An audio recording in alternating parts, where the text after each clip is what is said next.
Qədim mətnlər və klassik mənbələr erməniçilik saxtakarlıqlarını və uydurmalarını ifşa edir və ya qədim Turan haqqında və Kiçik Asiya ərazilərində Protatürk qəbilələri və onların Qafqaz əlaqələri mövzusunda konfrans keçirilib. Konfransda saxta erməni mənbələri ilə bağlı beynəlxalq strukturlara mütəmadi olaraq müraciətlər ünvanladığı diqqətə çatdırılıb. Bu il biz bununla bağlı qədim Turan haqqında və qədim Proto-Türk qəbilələri haqqında, tayfalar haqqında məlumatla bölüşəcəyik. Bu məlumat büyünə qədər təsvirlər olsun. Nə SSR ədəbiyyatında, nə Rus dilli ədəbiyyatda işıqlanmıyor.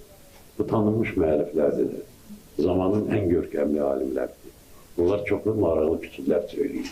Bizim ənənəmiz var və bu ənənəmiz xüsusən də indiki xoş əhval-ruhiyyə ilə keçirilir.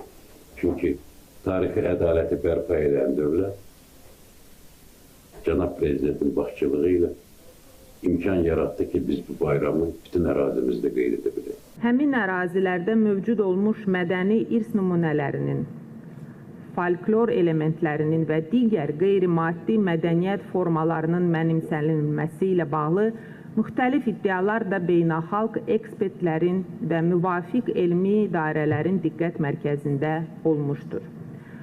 Bu məsələlərin obyektiv şəkildə araşdırılması və qiymətləndirilməsi elmi yanaşma və beynəlxalq hüquq prinsipləri çərçivəsində həyata keçirilməlidir.